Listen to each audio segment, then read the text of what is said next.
भाषा ही सभागृहात बसल्यावर चलता शेतकऱ्यासाठी आम्ही सगळं मान अपमान सगळं सहन करण। उद्या एखाद्यानं आलंय आमच्या अंगावर त्यानं मारलं तरी शेतकऱ्यासाठी ते सहन करू।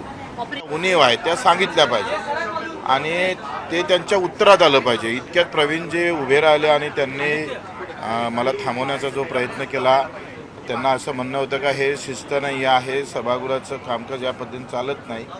ठीक आहे, आमची भूमिका शेतकऱ्याप्रती ठाम होती। शेतकऱ्याबाबत सरकारनं भूमिका घेतली, कर्जमाफीचं धोरण स्वीकारलं, त्याबाबत आम्ही शिंदे साहेबांचं मुख्यमंत्र्यांचा आभारच मानतो।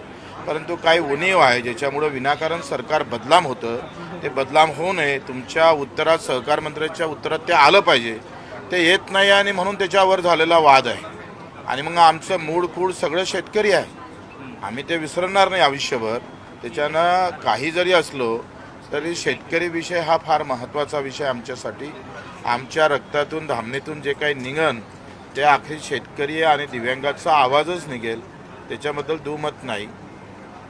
सर, पण काल सभागृहात विधान परिषदेत तुमची आणि प्रवीण दरेकरांची जुगलबंदी पाहायला मिळाली। मग सहकार मंत्र्यांनी तुम्हाला योग्य उत्तर दिलेलं नाहीये तुमच्या प्रश्नाला? दिलंच नाही, त्यांनी उत्तर दिलं नाही। सभापती महोदयानं सांगितलं का तुम्ही या सगळ्या प्रश्नाबाबत तुम्ही बैठक लावा। त्यांनी आता इथं उत्तर दिल्यापेक्षा तुम्ही बैठकीतून त्यांच्या प्रश्नाला कसं समाधान करता येईल।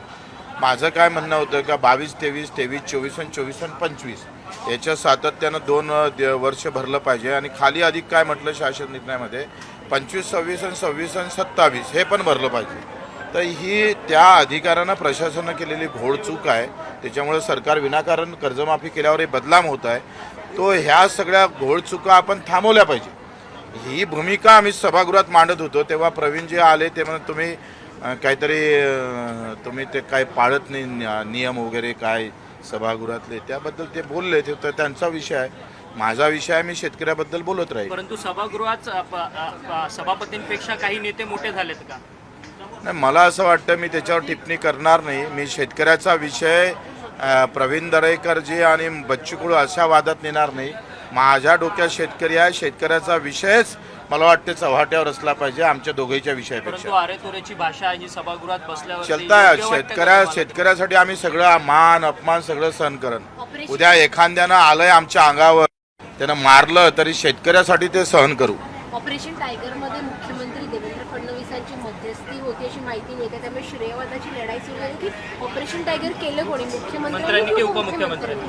कसं आहे, पक्षात कोणत्या आले ते महत्त्वाचं आहे। शिंदे साहेबांच्या पक्षात म्हणजे शिंदे साहेबांनीच हा सगळा जो काही सांभाळला आहे ते शिंदे साहेबांनाच द्यावं लागेल। आता कोण मधात बोलत असेल, कोण येत असेल, हा नंतरचा भाग आहे। मुख्यमंत्र्यांचं नाव समोर येतं याच्यामध्ये, सगळं मुख्यमंत्र्यांनी केलं पाठवून? मला असं वाटत नाही, पण आखरी दोनही मिळून आखरी एकच आहे ना, संख्या तर महायुतीची वाढली ना। भूमिका मांडताना तुम्ही मात्र एक वेगळी भूमिका मांडता, विरोधी बाकावरचे विरोधी पक्षनेते असल्यासारखे। शेतकऱ्याच्या बाजूनं बोलणं म्हणजे विरोधी बोललो असं तुम्हाला वाटतं, मला ते वाटत नाही। शेतकऱ्यांच्या संदर्भात नाही, तरी काय झालं, तुम्हाला असं वाटते का बा शेतकऱ्याची बाजू घेऊन बोलूच नका, शांत राहा। म्हणजे आम्ही काही अशा पद्धतीनं आम्ही या सभागृहात पाहणार नाही।